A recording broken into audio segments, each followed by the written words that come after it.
So Matt, a disappointing 3-2 defeat at home to Easington Colliery this afternoon. How are you feeling after that? Yeah, it's a complete contrast to what we felt last Saturday. That is because we performed completely different than we did Saturday.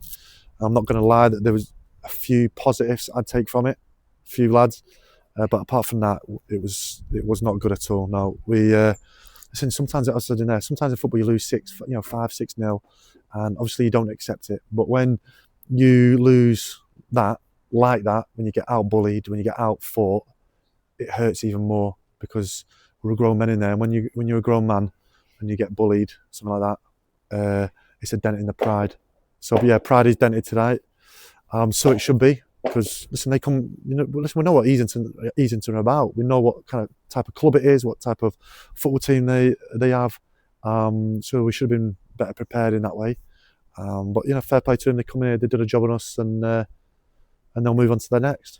We went behind in the first half, but James Bailey equalised. Do you think we'd kick on at that point? Yeah, I really did, and we had few chances. Again, if you don't take your chances, you get punished, and that's what we did. But there's nowhere near good enough. 1 to 11, we weren't good enough. I could pick apart. But the only saving grace, I thought DJ came in. I thought he was quite good. He did well, and Josh Winder up top. He did well. We just didn't win the first, the seconds. We didn't. It was the basics and the fundamentals that we pride ourselves on, that we work on week in, week out. We just weren't there today. We did get into some good positions in the second half. Was it just that lack of quality? Yeah, the final third, just that little bit of quality that we didn't have. And listen, if you take your chances and you go 2-1, and then teams like that, they'll crumble and you go 3-1, 4-1. But you give them a sniff to get them back in the squad, into the team scoreline, and they take it, and they did that. But we did almost nick a point. Josh Winder made it 3-2, and then Jason Walker hitting the crossbar with that header. Yeah, Jason had a few chances, didn't he, that he should have done better on, but they're all ifs and buts. We shouldn't have been in that position anyway. Listen, I'm always honest to the lads and the people. I know when it's not good enough, but we do hurt. It hurts us. The lads are hurting there. But home truths needed. We need to figure out things, why they aren't working at us at time. And that's, mine, Calp's and Jason's job to go and do that during this week.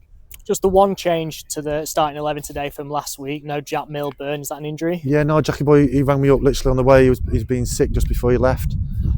So he weren't well enough. But again, that gives opportunity for DJ to come in, which I thought he took. Really, I'm asking him to play out a little bit of position. He's very much attacking, and I'm asking him to defend. But I thought he did all right.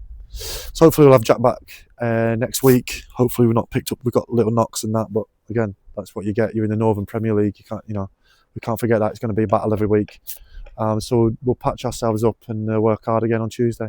Yeah, next week we're away at Borough Rangers. Is that almost the perfect game for us? Perfect. Listen, I can't wait. Every game's perfect when you've had a loss. I just wish we could play Tuesday, but it gives us time Tuesday, Thursday to rebuild, and we'll watch. Tonight I'll be watching Borough Rangers and how we can get at them. So then, we'll prepare right and we'll go from there. And looking at the positives, we are still in the playoff positions. Yeah, we're doing well. I know people say, your home form's rubbish and this and that. But listen, if everyone said, listen, you're going to sit in third in the league, but your home form ain't going to be the best and your away form's going to be great, I think everyone will take it. Yes, I feel sorry for the fans and I apologise that they come. We get a good crowd and they pay the money, so they deserve a good performance and a good result.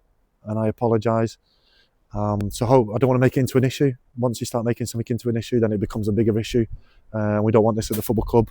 We only do positive things. So we'll push on. We'll fix what we need to, and we'll go again next Saturday. Great, thanks, Matt. Cheers, Dan.